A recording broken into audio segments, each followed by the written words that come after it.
Hello, everyone. Welcome back to the main event. You're here with me, Daniel. And Aaron.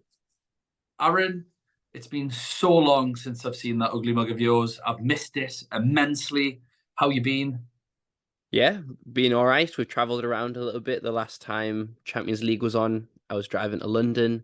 So, I mean, the last time I saw you, you're doing a lot better than when I saw you last time because that was fresh off the Haaland captaincy, not even Well, having I him didn't in the even have him. team. Yeah. Didn't even own him, mate. Didn't even own him. I've forgotten about that. So you're doing better. Sorry to rub in the old wounds. I've forgotten about that, and here I am. Yes, this pod now just got instantly darker, Aaron. We're now living I in the can I can darkest turn the time. light on if you want. Yes, please. Gracias. Because it has been a while, we haven't actually went through what we thought of the draw. I got COVID. Um, oh, I was just basically dying for about 3 or 4 weeks. Literally, honestly, thought I was going to die at one point. Um, Are you feeling better now? so Is it worse than when the first time you had it? it's the worst I've had it. Yeah, I've had it a lot. I think this is the third time I've had COVID. I get it once a year. Um, but the first time was annoying because I lost my taste and smell for 2 weeks. The second time I was just a bit under the weather, it's a bit fluey. This time lasted 4 or 5 weeks, and it was like fevers, like change. Disgusting area of the pod. Changed my t-shirt like 3 or 4 times a night, in like it was soaking wet. Uh, my lungs Yeah, were at on least you fire. had game week 39 tryouts. Yes, well, I mean that was it. Like I went, I obviously. So I played in the first one, and then Benny Blanco was like, "Dan, see how you're feeling." Because I rang basically said like, "There's just any chance I can come down here. But come on, just see how you're feeling." So I drugged up, went down, and they said I was the only trialist set to play the full 90 minutes. That had to change.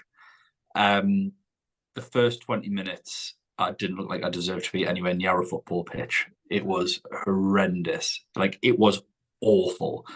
And then I think I still ended up playing another 45, 50 minutes later on. I played all right. So that was okay.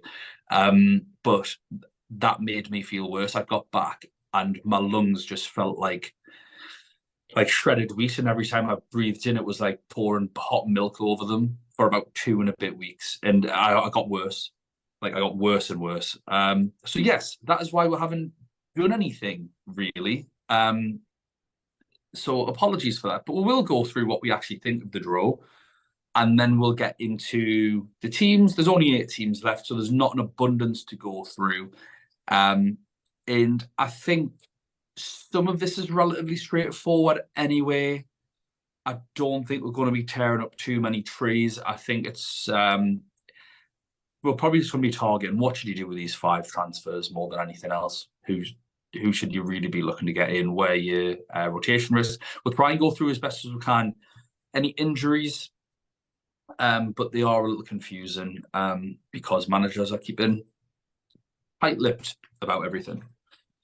So, Aaron, what was your instinct when you saw the draw? Just let's remind everyone: the draws are Benfica versus Inter, Man City versus Bayern Munich, Real Madrid versus Chelsea, and Milan versus Napoli. Obviously, we don't have to go into it in too much detail. Just what was your gut instinct? I think Man City and Bayern Munich was the standout tie, and then also all the Italian teams being on one side of the draw. I think it was kind of my standout reactions to when I first heard it. Yeah, I think my first thing was, oh my god, one of the Milan teams, Napoli or Benfica, are going to play in the Champions League final, which I just find really exciting. It's nice to have a different team. Obviously, in my lifetime, both Inter Milan and AC Milan have played in finals. I think Inter in one, which they won it in, off the top of my head. And AC Milan in my lifetime have actually played in a whole bunch of finals. But I can remember, in terms of me being able to watch them, I've seen them play in 3 finals. Mhm. They won 2 of them and lost one of them. So I know that obviously we've got lots of AC Milan fans as listeners, and you're an AC Milan fan. But from a personal perspective, I would like to see Napoli or Benfica play in the final. Just as it's something new for them. It's nothing against either Milan club. I like them both a lot. I agree with you from that point of view that I think Napoli and Benfica will give a lot more competitive final. I think just with the state of the Milan teams at the moment, I think it because I think the favorite will come from the other side of the draw anyways. But Yeah, 100%. I want it to be as competitive as possible. And I don't think the Milan matches like Man City faces any of the Milan teams at the moment. I mean, Chelsea beat AC Milan twice, and that's Chelsea. But Like, I think obviously Milan had about 14 players out for one of them games. I don't like the I context, but don't they think still won. They're true. still, and that's Chelsea won about. Like, Yeah, and the thing is, obviously, we're going to form in a moment, but there's concern for Napoli as well in certain areas. When we look back at this moment for context, the favourite is definitely coming from the other side with Bayern versus Man City. Cancelo allowed to play against his old team, or current team as it is. Chelsea. I don't know how you see it. I don't know if anyone's seen that meme where it's like the 3 or 4 commandos like waiting to go around the corner, and then there's a clown there, and it's just like, it's just such a bad side of the draw for Chelsea. But I mean, at least they can focus on their relegation battle that they've got for the Premier League when they get knocked out. So that it gives us a team to target, really, which again we'll get into. But do you have who you think's going to win this already, just from looking at both sides of the draw? the winner of the whole tournament. Yeah. I had 2 teams, both from the other side. I probably would say Man City are the favourites at the moment if I had to choose one. But it was between Man City and Real Madrid for me. I think they have to be the 2 outstanding favourites, and I'd still say Real Madrid. Just they're big game players. We've seen it again. We've seen it again in the league where they've been getting bored at times and a little bit of rotation. Then the 1-0 down on aggregate Barcelona in the Copa del Rey, and the goal that then smashed them 4-0 when they want to turn it on. So I'd still say, because of the big moments and the experience and the type of players that they are, I don't want Real Madrid to win it again. I just think it's boring. And like literally anyone else, not. It's weird because I would rather Real Madrid, like Real Madrid or Champions Leagues is starting to become like Man City or Premier Leagues, and I'd much prefer Real Madrid. But I don't know why. No, definitely not. The only team I don't want to win it is Man City. And I know this is really cheeky, and I am being playful when I say this, but I want Newcastle to win a Champions League before Man City. And I just think that'd be absolutely hilarious when we win it next year. I don't know if you've seen that we're going to be unbearable next year. Because we've lost every single subscriber to this channel. Because basically, like, the supercomputer that the Premier League sometimes runs have now placed 83% chance of Newcastle getting into the Champions League next year. Newcastle assets inbound. To be fair, and I'm like, no, I still can't shake that 17%. Yeah. Just knowing that we've got Tottenham coming up, that's huge. I think if VAR had worked, I know this is a different topic, I think I would feel a lot more comfortable. Yeah. Whether it worked for us earlier in the season or worked for Brighton at the weekend. But yeah, I don't want to get into that because I'll have to get my tin hat on and all that sort of stuff with how any team that seems to threaten that top 6, the ridiculous decisions and apologies they've got to receive is just a joke. Yeah. But yeah, to be fair, there was a sort of poll. How do you think Newcastle would do in the Champions League? And people were like, "Oh, round of 16 easy" and all this sort of stuff, and I laughed and said, and I'll say it now: if Newcastle get in the Champions League next year, I think we will finish third in the groups. I think we'll get knocked out the first round of games in the Europa League, and I think we'll finish somewhere between 9th and 11th in the league. Yeah, it happens. There's always a team in Europe that can't. West Ham this year can't Yeah, battle. can't. But the only way that we'd be able to do it is if we didn't sell anyone, except for maybe like some of the real deadwood, like Manquillo and stuff, and then we And buy would. 6. Yeah, we've got. Uh, I think we've already 15 million we got for him. Yeah, we need 6 or 7 players, and I suppose it depends on those 6 or 7 players. But yeah, no, for anyone that is concerned about Aaron and I, we aren't overly biased Newcastle fans. I don't think. I mean, like a little bit, but actually we're quite measured. Do I A think little that bit pessimistic. Guimaraes is the best midfielder who's ever played in the Premier League? Yes, but I'm not biased. And he's the best defender and he's the best striker. But that's pretty obvious. Everyone knows that. Aaron, let's jump into what people want. They've came here for teams that are actually in the Champions League, not just our dreams. So we'll start with Benfica Inter, as this is what the UEFA website has listed as their first game. So a little bit of go through first of all, just a little bit of clearing things up. So what I've done is I've had a look when I go through these teams. I've just looked at the last five league games. I do keep an eye on things as they go through anyway, but just won't activate these just so they're in front of me. Last 5 league games, if there's anything notable for cups, like they played someone good in a cup, example Real Madrid, Barcelona, then yes, have a little look at that. But for the last 5 league games, Benfica have won 4, but they lost at the weekend to FC Porto, which is important because it's a team of Champions League quality Porto. So they lost 2-1. The major concern is that Bar got injured. So the right back Bar, who's been absolutely tremendous for them, injured, which means Gilberto will likely play. Now, I think Gilberto, if you've got a wild card left and you're not playing it this week, again, I think I might be speaking to 8 people, then Gilberto's like a really good pick, I think. But long term, you're not going to want him because Bar will come back at some point. I don't think this is going to be him out for the season. And if you were looking to go for extra Benfica defenders, then you just have to go for someone else. I imagine everyone's already got Grimaldo. If you don't, he's number 1 choice. You could have Vlachodimos in goal. And then the same centre-backs start every single game, Silva and Otamendi. So there you go too. The other bit of noticeable rotation is Neres and Silva. Rafa Silva rotating in the 10. Neres has played the odd game on left wing as well.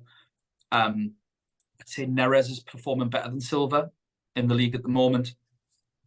But Ramos and João Mario are still scoring goals. So I don't think you overthink this one. For me personally, go for a single or double up in defence. Nothing more at this stage. Ramos and João Mario. They're your 4 assets. Anything from you, Aaron? Otamendi's suspended for this match. Oh, yeah. As well. So that's almost like 2 out of the back 4 that are missing. Yeah, that. I think that's key. Something I had a look at was past kind of home and away Champions League form over the whole tournament as a whole. And surprisingly, I would say that when kind of looking at home form, Benfica have conceded the most goals at home out of any of the teams that are left. They've conceded 5. Granted that they did have Paris Saint-Germain and Juventus in their group, but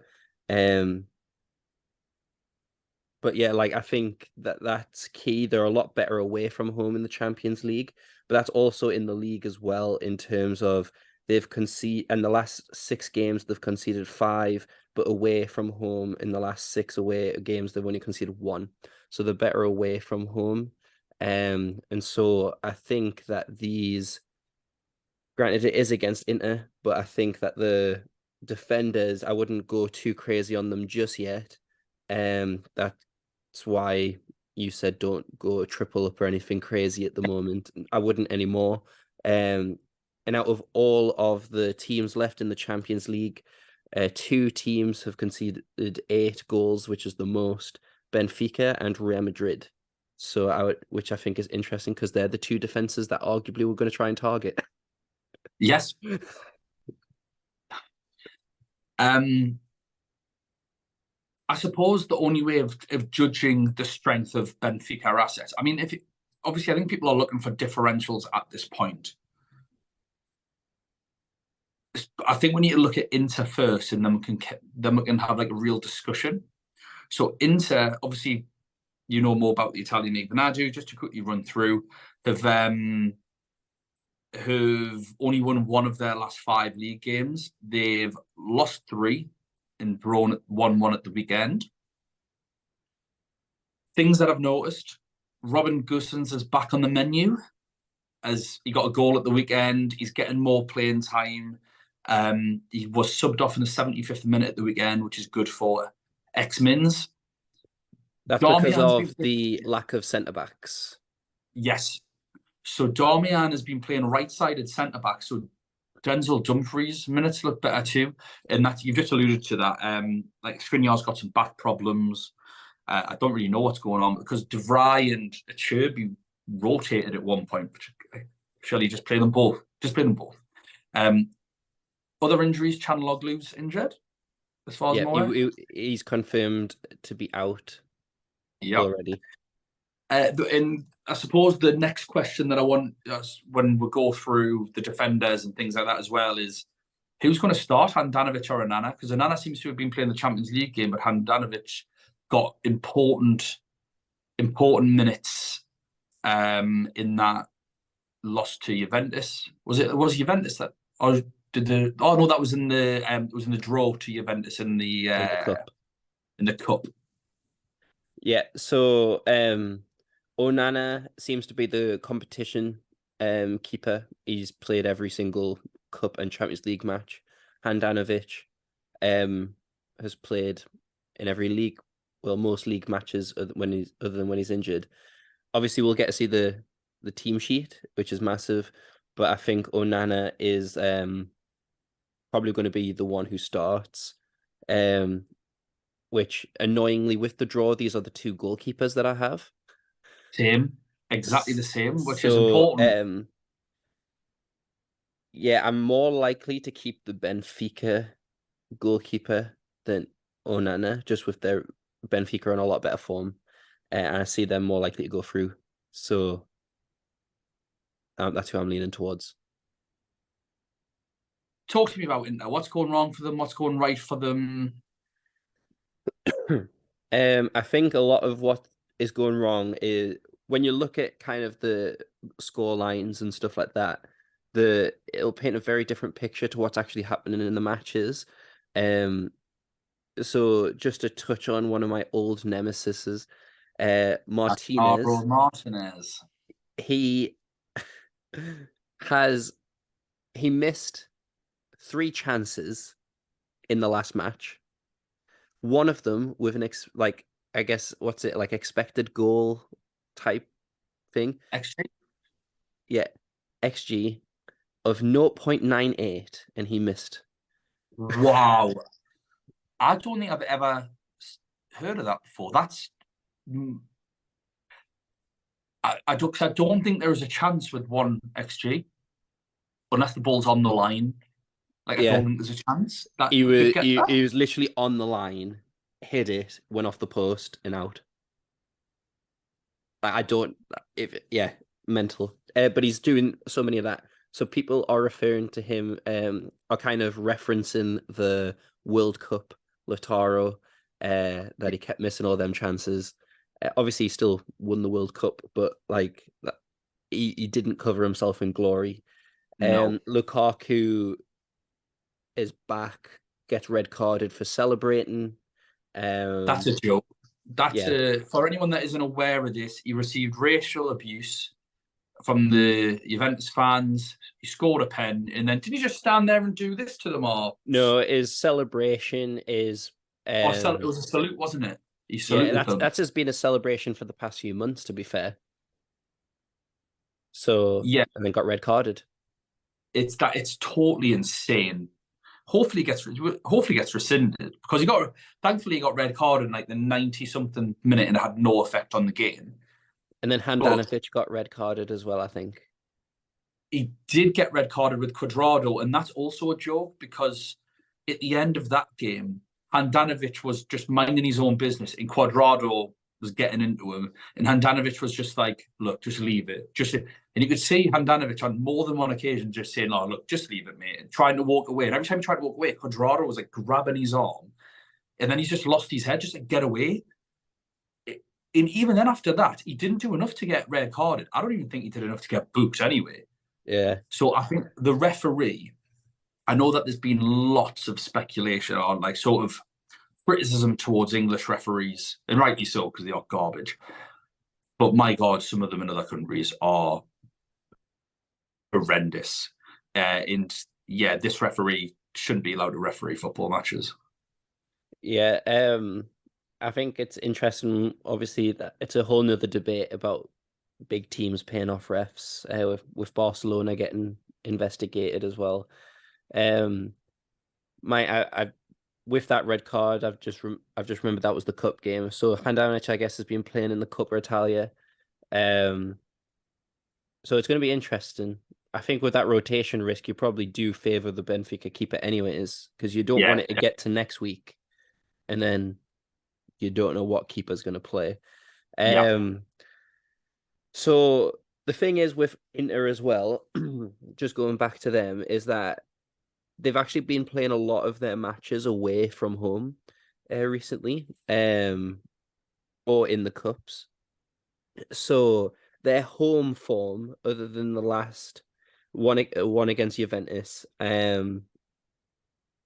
before that they kind of went on a little bit of an unbeaten run where they've beat Milan, Napoli, and they drew with Lazio. Drew or beat, can't remember off the top of my head. I've just wrote down a bunch of score lines, but like at home they're better, which I think is the second leg of this tie is going to be yeah. absolutely huge because Inter are way better at home and Benfica are a lot better away. So um I'm quite excited for the second leg. So and never mind the first.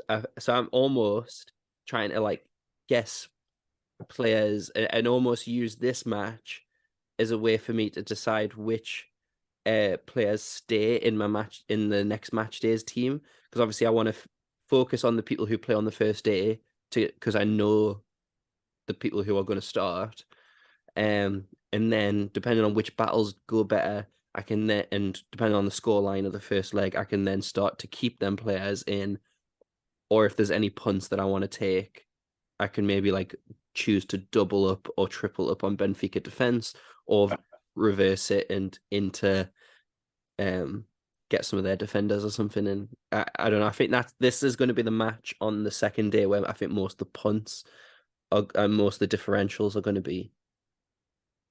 Yeah. Well, I think there's a striker that many people own that will need replaced, if not two strikers that many people own that will need to be replaced. And one of the players from this game, I think, Gonçalo Ramos against a depleted Inter Milan defense could be just an absolute knocking bet to get goals in this game. The other thing is, depending on, if Bar's injured and you don't want to be troubling up or you're not really sure where else to go, I think Gosens could be a really good pick, especially up against a right back that hasn't played many games this year. And is Otamendi the right-sided centre back as well? I don't think so. I think he's the left-sided centre back. I think. If it was right-sided, then definitely you would take that punt, wouldn't you? But no, I think with Ramos definitely stuck out, and with that goal against Porto as well. I don't know if you saw it, but I think in a fantasy type game that would have counted as his goal because he headed it at the keeper and then the keeper like hit it into the net. Okay. But it was originally on target. Okay. So I think it was just he hit it right at his hands, and the keeper like hit it like almost like volleyball into the roof of the net. So Yeah, It I'm was surprised that's an own goal then. Yeah, Anyway, so it was kind of when I looked at it, I thought I was kind of deceiving. So if we add all that together in Benfica's last 6 games, he's scored 7 goals yeah, just has to be. Um, how do you think? I know who and Mike gotten Freeze. 2 assists. Yeah. What do you think Um, the score's going? Oh, unless you've got someone else. Got anything else? Any other nuggets? no, I just think Neres is the most interesting. With 3 goals, obviously some of them coming off the bench, like in the Champions League. This is it. His Um, minutes are all over the place. yeah, All over. I think he's interesting. But I don't unless you have a wild card or anything, and you just need to make a massive rank kind of Yeah. rise. Um, if he is he a striker actually? If he's a striker, then no, just he's not even worth it. I think he might be a striker. On the game, Yeah, he's one of them which should have been a midfielder. I think 100% should be. I think he's a striker off the top of my head, so never mind. Uh, Um, but either way, I I think will he's interesting. try to find out for you. Um, what do you think the score's going to be? Um, I have Benfica uh just with Inter's away form. Um, they've not won in any of their last 6 away matches. Um, I think Benfica will win 3-1. That's my score line as well. 3-1. Neres is a forward. Yeah, I think it'll be 3-1 as well. Because I So I don't think Benfica will keep a clean sheet, which is annoying. But I think the clean sheet will come in the next match day. yes, I agree. I think we've only got hope really for one clean sheet from these 4 games. Yeah. So moving on to the next game, Man City versus Bayern Munich. Man City have won the last 5 games in a row. Haaland is back. Of course he is. Jack Grealish is officially class now. KDB has started playing some sweet, sweet music as well again with his feet. But ultimately, the same thing that is scary today is what has always been scary with Man City, and that is rotation.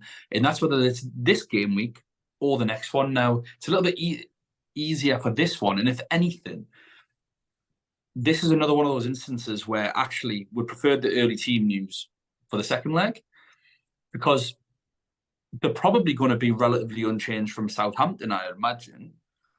Stones came off early. Grealish is too good to drop at the minute. Haaland came off early. I just don't think there's any real. Mahrez came off early. I feel like I could comfortably say what the Man City team sheet's going to be for players that you'd want to pick at least.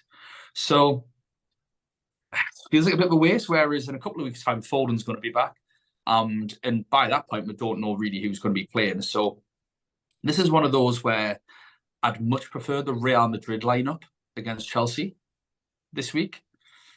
But it is what it is. It means that for at least 1 week you can go in hard. I still don't think you want loads of players from Man City, but one thing that I would say is you're going to want attackers, especially with Bayern Munich's defense. You're going to need 2 Man City. You're going to need Haaland. If you're a mug like me that doesn't have him after last week or the last game week, you just have to have him. And I'm sure his record against Bayern Munich was impressive for Dortmund as well. He used to do well against them. What do you think of Man City? Like, how many players you got already, and how many are you planning on getting? So I currently only have 2 Man City players, De Bruyne and Haaland. In terms of other players, I'm definitely looking at Grealish, which was annoying because I was looking at him before this last game week in the Premier League as well. I think that Grealish is potentially this year's Mahrez and Gundogan. of like the past years. There was always be that one Man City player that more like kind of people don't look at as quickly as their main players like Aguero and De Bruyne, but has just consistently like had solid performances. Grealish since the World Cup is just a completely different player, isn't he? And so I think the stat was 9 goal involvements in 15 matches or something like that. So which is just a night and day different compared to what it was before. Um, a player that I am debating is because I need to make 3 transfers in defense is potentially John Stones because he's been playing as the centre mid lately. If he is playing in midfield again and with his kind of threat from set pieces, I think it might be an interesting punt. Yes, But other than that, I think De Bruyne, Haaland, Mahrez, I think might still be in other people's teams. I just don't know how many Man City players other people would have other than Haaland at the moment because I've not really looked at other people's teams. I have Mahrez. Are you going to keep him? I think I have to. I mean, I think, obviously you'll see the lineup. yeah, I think I have to. I think I've got a forward that we're not talking about yet who's injured. I've got Mbappe who needs to come out. I've got a keeper that needs to come out. And then I'm sure I've got double Dortmund defence. Yeah, so a bit. I think my 5 transfers are wrapped up, done and dusted. But it's obviously what I've been trying to look for defenders. I'll be honest. I do think John Stones is essentially one of them that I'm looking at. I think it's a toss between him and Dawson's. I've just had a look at the app. Selected by percentage currently, Haaland 61%, De Bruyne at 21, and then after that, it's players that I wouldn't have even thought. Ruben Okay. Diaz, Ruben Diaz, 19%, Edison 15%, and then it drops way down. Mahrez 6%, Foden 6%, Bernardo Silva 6%, Rodri 5, Alvarez 4, and then Ake 3, and then after that, everyone else is 1% owned. Interesting. So Grealish is 1% owned and John Stones is 1% owned. We'll see if that's I still the think same. that'll change. I think I that'll don't think change. I can. I don't think I can get to any of the midfielders anyway. I think I just have to have Mahrez, and I'm with Haaland. I mean, gratefully, Bayern Munich are a really good team. So on to Bayern Munich. Obviously, we've jumped back into Man City because if we need to. But Bayern Munich Change in manager. had a change in manager after a 2-1 defeat at Leverkusen. Since then, the 2 league games that they played, they've won. One of which was against Dortmund, they won 4-2. They were 4-0 up. They got knocked out of the cup though, so that's important. A bit confusing. So for the 2 games that they played 2 different formations. So in the most recent game at the weekend, won 1-0. Mane is back. Pavard played centre back. Gnabry got a start. Cancelo started right back, and that's with the Meccano suspension. So that's why Pavard came at centre back. Cancelo played right back. De Ligt got the goal. So not inspiring. Coleman didn't start. He was the one that was left out. Yikes.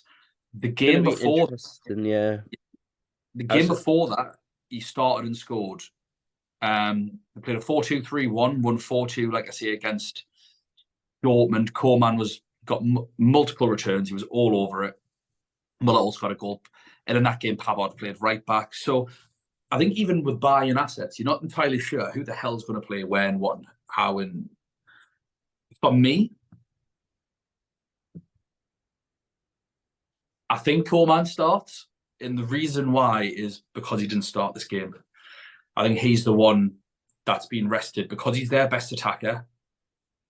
when they struggle, he's the best player. He's good against difficult opposition. A lot of the other players, we talk about this on the podcast all the time.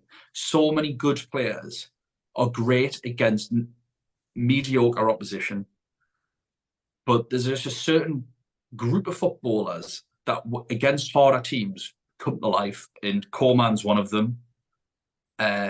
So although I'm not expecting loads of returns from him, I do own him, and I think I'm going to be okay. I think he's going to start and cause Man City no end of problems.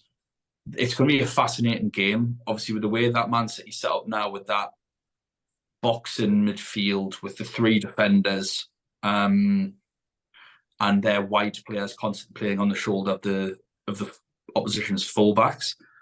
That's going to be wild with Alphonso Davies at left back. I don't think that Cancelo can possibly play right back. I just don't think you can do that to yourself on both sides, because Pavard surely has to tuck in at right back. Even though he is very good at going forward as well, to be fair. I think Pavard is one of the most underrated footballers in the world. In fact, he plays centre-back, right back, and he's legitimately the top 5 right backs in the world. Like, I think if Reece James could sort himself out, Reece James is the best. Like, in terms of injuries, Reece James is the best right back in the world. Then you start looking at the players next, I don't see why Pavard isn't in that conversation. Like, he's so good. And he's very intelligent. So I think Scored 2 goals in a match recently. Yeah. And if he plays, Jack Grealish is going to have a much harder time against him than Cancelo. So football moves quickly. It'll be interesting to see how that works out. But the midfield battle of Goretzka, Kimmich versus De Bruyne, Gundogan, because they're the 2 more advanced players, is absolutely beautiful. I cannot wait to watch that. I've got no real clue how it's going to go, because Southampton would have been like 2-0 up against Man City. I appreciate Man City actually missed a chance early doors as well. That's absolutely fair enough. But still at 0-0, Southampton had a couple of chances to go 2-3 3-0 up. And if you do that against Bayern Munich, they're going to absolutely batter you. So I just don't know. All I can see is loads of goals. And I didn't see that with the PSG game. And I think 3-0 over 2 legs with the quality of player and shows not that many goals.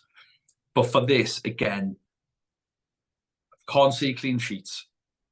I can't see Ake or Stones getting a goal. I think that's fair. But I just can't see clean sheets. I just see goals galore. This could be, honestly, I think this is going to be like a 4-3 or something. Interesting. What do you think about it? So, interestingly, when you look at everyone's Champions League form, these are the 2 teams with the best defenses in the Champions League. Yeah. Which is mind-blowing. Also, Man City have scored 17 goals at home in the Champions League in 4 games. Obviously, Leipzig had a lot to do with that. Yes, 7-1. But they've only scored. They only scored in obviously 1-1 with Leipzig in the last away game, and then the 4-0 when they first started. And they did the same last year in the Champions League away as well, where they didn't actually score that many goals away from home. And Bayern Munich are the only team that have not conceded a goal at home in the Champions League. Man City are at home in the game, aren't they? Yeah. But just in terms of goals galore, I just think it's interesting in the fact that Man City don't score much away from home in the Champions League, and then Bayern Munich don't concede a lot. So I think this is going to be the match which will make or break the tie. So because I don't see unless it's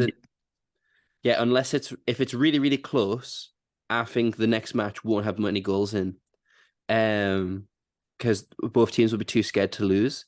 with Tuchel coming in as well, if this defensive record was with Nagelsmann, and you're like, right, what's another defensive coach who could come and be more solid? Tuchel would be it. I don't know if he's had enough time to work with them yet, but when it comes to knockout competition, Tuchel against Pep, Tuchel's had the better of Pep recently as well. And I think that is one of the reasons. Obviously, we knew Nagelsmann, there was some behind the scenes stuff going on, but I think that's the reason why they pulled the trigger so quickly, knowing that Tuchel was still available and his record against Man City in knockout competitions. Granted, Man City did absolutely spank Chelsea earlier this year in the FA Cup, but still, um, I think it's Tuchel coming in has made the tie a lot more close compared to if Nagelsmann was in, just because I think Tuchel has more experience playing against Pep's system, Yeah. and getting the better of it, and so And he'll Tuchel's have like an a advantage. sensible man, isn't he? Like Tuchel will be like, "Oh, right, we've got four defenders. I picked four defenders. Let's defend." Yeah, Whereas exactly. Nagelsmann's like, I know that you played defense for everyone else, but just do whatever you want, lads. Just crack on. Um, so in terms of, I think the right back is going to be massive. I think if Cancelo starts, Grealish is in my team, definitely. I think Grealish has Cancelo on toast most days of the week. Um, how literal that is, I don't know. But um, in terms of Bayern Munich as well, Choupo-Moting is apparently not going to be fit in time for this match. Um, Yep. so which I think Mane's is back though. almost better for Bayern Yeah. Munich. So that the fact that I think Gnabry or Mane or whoever they play as their striker, I think is better than Choupo-Moting. Obviously, Champions League scoring form would argue against that, but in terms of this and Man City's style of play, knowing that you'll have more than just the two wingers, you'll have potentially three or four of them running at you at once, with Musiala supplying them. I think that's going to be interesting is Musiala and Muller, who is against Rodri. I think if it's Muller, I think Muller is more intelligent as a footballer than Rodri. So I think Muller will win most of the battles. I Musiala will have the skill to get past Rodri, but I don't think he'll have the physicality in 9 out of 10 battles. You see, I want to disagree. And the reason is, although I think Jude Bellingham is better than Jamal Musiala, I think Jamal Musiala now is probably on a par, at least with what Jude Bellingham was the last time he faced. You remember when they faced each other in a round of 16 quarter final, Dortmund versus City, and Bellingham. Oh yeah, yeah. Last year Was it last year or the year before? Man City went through, but Bellingham he scored in both absolutely games. ruined. He had a goal disallowed and he got booked. I don't know if you remember that. He scored a goal and got booked for a non-existent foul, I think, on Rodri. Yeah, okay, yeah, I know which match you're on about. Yeah, yeah, yeah. And I think Musiala can get a lot of dry out of Rodri. I've said this about Rodri many times in the past, although I do think he's massively improved. And I think he's going to continue to improve. Rodri is another player like Cancelo, where when he's got to play Wolves and Burnley and Southampton and all these sort of teams, he's comfortably one of the best, most important players on the pitch. When he comes up against a player or a team that actually pose a threat to Man City, he's really poor. Um, and that's the concern for Man City. And I think it's one of the reasons why Pep doesn't want to play with wide fullbacks. I think it's why he wants to play with that inversion to double up in there against good teams because he comes unstuck in the Champions League when he plays against the best teams. Yeah. Yeah, I agree. I agree with that then. You've changed my mind. I think the biggest question mark in terms of Man City's perspective, because obviously that is from Bayern Munich if Cancelo or Pavard plays right back. I also think it's with Man City. Will Pep get cute which he often does in the Champions League, where he'll think way too much about the opposition and change the way that he plays. I think if Man City turn up at their best, which they have recently, I think they'll beat the best version of Bayern Munich. But I think, even though he said recently in an interview, Kyle Walker can't play this system anymore, do you not think Kyle Walker is potentially the player that you would want against Sane and Format. Mane and like 100%. 100%. so? But the thing is, I don't think Pep will, which I think favors then Bayern Munich. So Yeah. and I know I'm cutting back and forth a lot, but that's what makes this tie so exciting is that, and I think it is going to be decided in this first leg because, like I said before with the stats, I don't think the second leg will have that many goals in it. I think whatever happens in this match, either Man City will set up shop or they'll just go out and try and dominate possession in the next match and win 1-0 or so. I think it's all to play for in this match. And that I'm excited to watch it. So I think in terms of my team though, which is obviously where this all ties in towards, I don't have any Bayern Munich players currently, and I've only got the 2 Man City ones. Without a wild card, is it best to stay that way? What do you think? I think it's worth getting in a Bayern midfielder, personally, because I think they've got just as much chance of going through. I think you're sort of even in the odds for when you get your next transfers for the next round for the semi-finals. If one of the, let's say Man City run out 5-0 or something, I don't think that'll happen, but let's just say it did, then you know you can get rid of that Bayern midfielder. I think obviously wait for the team news as always for the lineup. I think Coleman's probably going to, if Kyle Walker's not playing, whoever's playing left wing for Bayern Munich is the player that you should go for. I think it is that simple. If Kyle Walker is playing, then maybe go for the player on the other side, which probably be Leroy Sané or Serge Gnabry. That'll be who's playing on the right, I think. And it'll be Sané against his old team. I don't know if he's played them since he's left, but I don't think he has, because I don't think Bayern Munich haven't played Man City, have they? I'm not sure off the top of my head. But I think it's interesting as well because Man City has a few Dortmund players, like ex-Dortmund players like Akanji and Haaland. Gundogan. I think Gundogan's probably played them, but like still these team like these players know the other team quite well. So I think it's really interesting. Score before we move on. Man City to win 3-2. I'm going to go for 3-3. No, I'm not. I'm going to go 4-3 Man United. Man City even. Man United wouldn't be Bayern Munich 4-3. Sorry. And then I honestly think it's a 1-1 draw in the second leg. I'm just going to say, unless I see something in this match, like 1-1 in the next leg, I cannot see loads of goals in the next one. That's just me. Okay. Next game, right? Okay, brilliant. So, on the Wednesday fixtures, Real Madrid versus Chelsea. This one should be shorter. Let us run through. So, Real Madrid, hot and cold as ever. In their last 5 games, they've won 2, lost 2, and drawn 1 in the league. In the Copa del Rey, they lost the first leg 1-0 to Barcelona, then beaten 4-0 in the second leg. Ferland Mendy is injured at left back, so Nacho played at left back at the weekend. But I think there's rotation for that game. I think the league's pretty much gone. Camavinga has played there a lot at left back, but David Alaba could go at left back because we do have the question: who's going to start between Rudiger, Alaba, and Militao? Alaba came off with a little bit of an injury this last game. It was last night, wasn't it? It was a bit later on last night. I don't know much about the game. Which is why Militao came on, because that Militao was not one to play. Spanner. I think Carvajal and Courtois are the most nailed options. Courtois will be my goalkeeper. He is coming in for whether that be Vlachodimos or Anana, most likely Anana.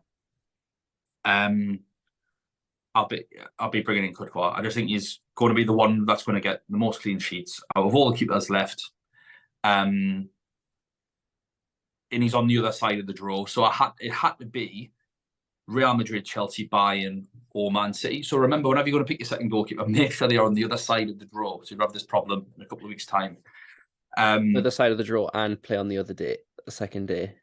Yes. Oh yeah. Otherwise, exactly. you're gonna run into the same problem next round. Exactly. So it had to be Real Madrid or Chelsea, basically, for us two.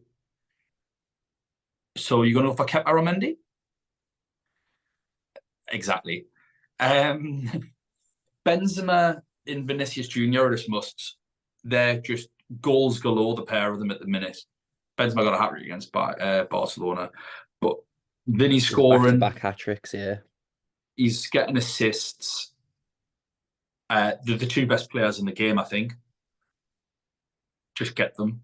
Just whatever it is, they're your two transfers. I don't care. They are your two transfers. Even if you've got to take a hit, I think you take a hit.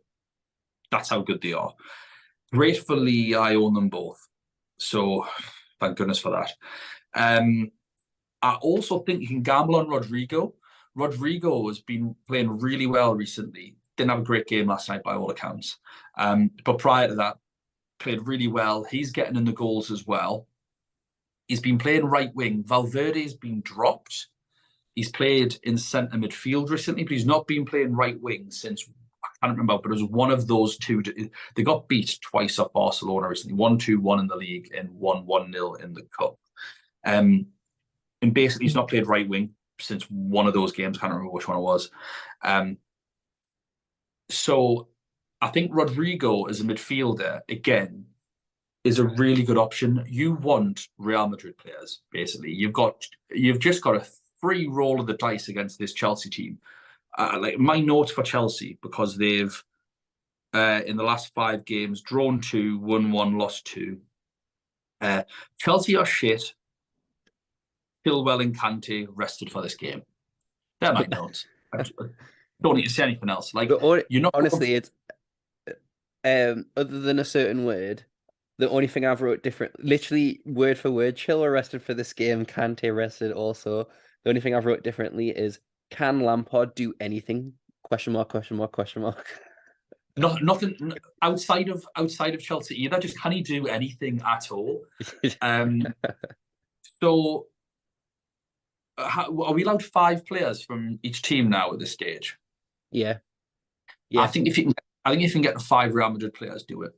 I think you need bare minimum double up on defense. When I say you need defense, Benzema or Vinny. When I say defense, I include the goalkeeper. You need Benzema and Vinny, and then it's up to you. Risk Rodrigo, risk triple defense, or play safe with Modric. I don't think Modric is fit. He played at the weekend, didn't he? Was it Camavinga, Modric, and Bruce in the middle? Last time I read it, he was since the international break, he's got a hip injury. 2 seconds. Oh, I've clearly looked at the wrong game, Aaron. He might have played. Like you said, it was late. No, he didn't play. Ceballos, Tchouaméni, Asensio with it. Oh yeah, Modric was on the bench. He did come off the bench. That was it. Yeah, I remember looking at it going, "What the f is that midfield?" Yeah, but yeah, he came on, didn't he? Yeah. So no, yeah, I knew and got a 4.1 rating. I think that's harsh. He come off the bench, like out of 5 though. On Google, on Google, it's out of 5. Is it? All right, then fair enough. The point stands. I think Modric is going to be a safe option. I can't see Tchouaméni or Ceballos starting this game. I think in midfield it's going to be 3 of Bruce, Camavinga, Modric, Valverde. Yeah, I think that's kind of. But I think Modric is probably the safest bet for the Champions League. If you can get 5 players, get 5 players. End of story. Whatever whatever configuration that is with at least double defense and at least Vinny and Benzema, in to sell every Chelsea player you've got. The one saving grace for Chelsea is Mr. Champions League in N'Golo Kante's back for them. But it'll be like his first game back, is it? Or his second game back? Yeah, it's not worth it, is it? Nah, Too like, risky. He's only human, and he's another year older. The thing is, with like ball recovery points, with Real Madrid, I think Modric,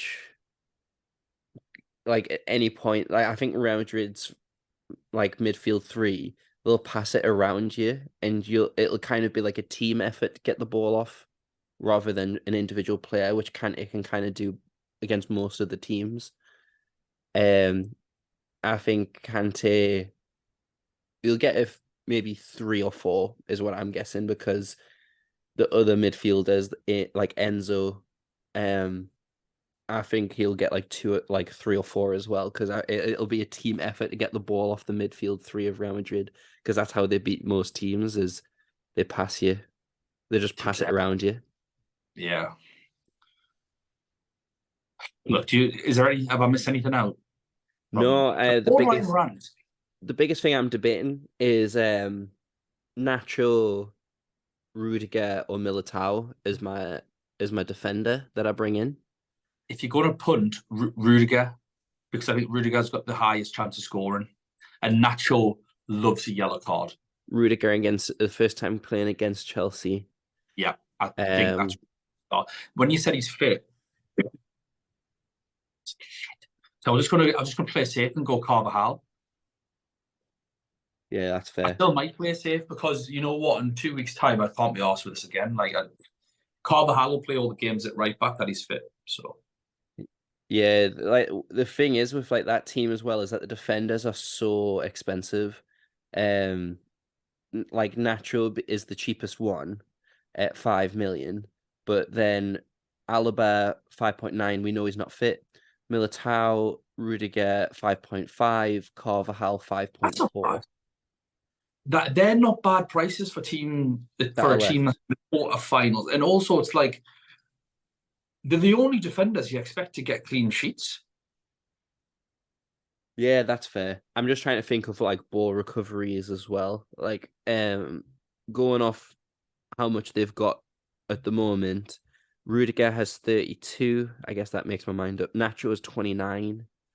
Militao 24. Carvajal 24. Rudiger. Yeah, I think it's Rudiger, isn't it?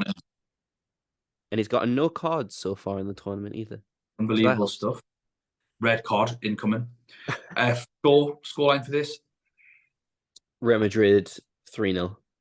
5-0. Milan versus Napoli. Yes. 2 draws for Milan, 2 losses, but they did beat Napoli 4-0 away. Pick the bones out of that one. And then Napoli with 2 losses to Lazio and Milan and 3 wins. I'm going to let you go on about this game more than me. My 1 point is a point that I just wanted to repeat that I've made, I think, on like the last 2 or 3 of these, is that Napoli are outstanding at beating everyone that isn't like a really good team.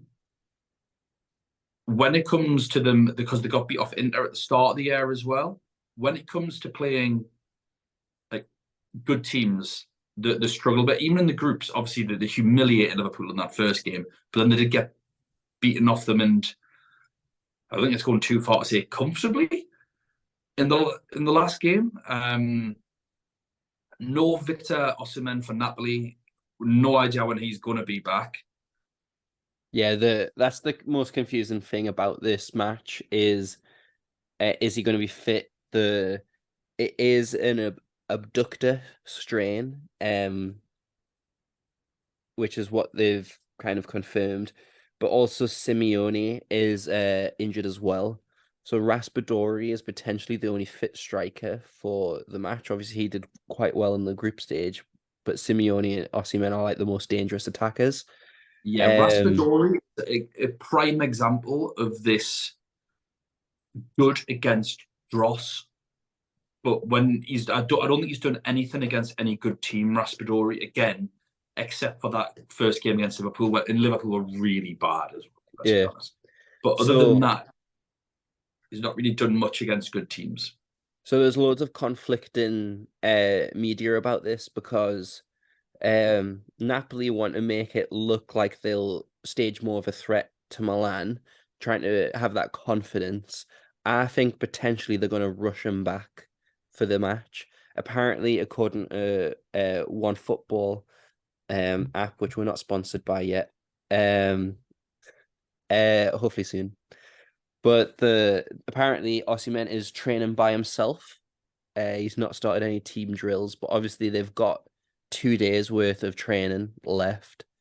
I think potentially they'll rush him back Tuesday training. But I don't think I don't think they should start him.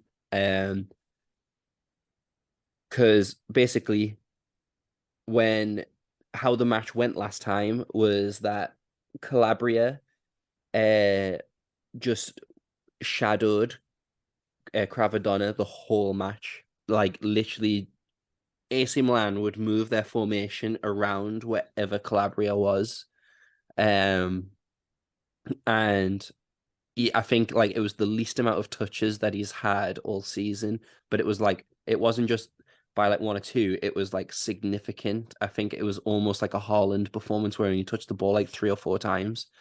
Um, it was like that kind of like crazy stat.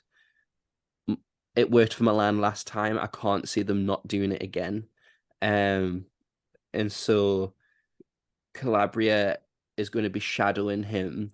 And I think it's going to be almost can Napoli adapt and learn from that and try and do something different, especially if they don't have Osimhen as an outlet. Because that's why it happened last time, is that they had no other outlets. Zielinski tried his best. But obviously they I think there just wasn't, and he was creating chances, but there was no one there to actually for them to go to.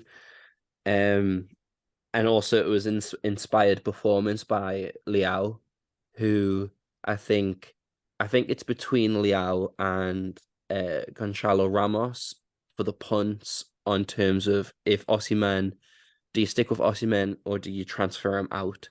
I'm leaning towards transferring him out for Ramos at the moment. Me too. Um, so, and even if Osimhen plays, it's too much of a punt for me. Um, because I think his minutes could be managed, but with knowing that they go and have Napoli, that they have Milan at home next game. I think as well another reason, just in terms of Ramos versus Liao, Ramos plays first day, Yeah. so at least Um, you know if he's done badly to sub him out. yeah, neither of them take penalties. So they don't have that going for them. Um, and I think Liao, and we need to remember that Liao is out of position in the wrong way as well. He's a winger, like definitely a winger. Um, and I don't see Napoli making the same mistakes twice because like away from home, they've only conceded 1 goal since like the start of January. So like, yeah, it's a crazy stat. Um, yeah, I think they'll be absolutely solid. I think they'll learn from the mistakes and they'll be a solid unit. Kim, I think, is a defender where if you need to make a transfer, 4.6 at the moment. I think he's a good kind of player to get from any budget, especially if you're looking for a replacement for Bar. I think he's going to be good. I don't know which left back's going to play. I think that's always a big debate, whether it's Oliveira or Rui. I think Oliveira's preferred in the Champions League. But with AC Milan, Rui played the last time. And they got beat 4-0. Honestly, in terms of the match, I think there's going to be tons and tons and tons of ball recoveries up for grabs for midfielders, but it depends how you play the match. if you want to go punts in day one, and then just try and get, maybe if your person doesn't come off, like if you get Coleman and he only gets 2 points, all you would need is potentially a couple ball recoveries to get like up to 4 points to beat that. So it depends how you like to play. Because I can't see many midfielders scoring out of the ones available in this match. How are Milan doing? Not very well. I think the best way to kind of look at the whole match is Napoli's loss to Milan was kind of like an outlier result. Like, don't read too much into it. And then also for the AC Milan, it was an outlier result. Don't read too much into it. Okay. So take that result out of context, and it gives us a very different look for both teams. I think the only reason that we are looking so much into it, I think it's similar to like Liverpool's massive win over Man United, where it came out of nowhere, but then it quickly went back to what they were.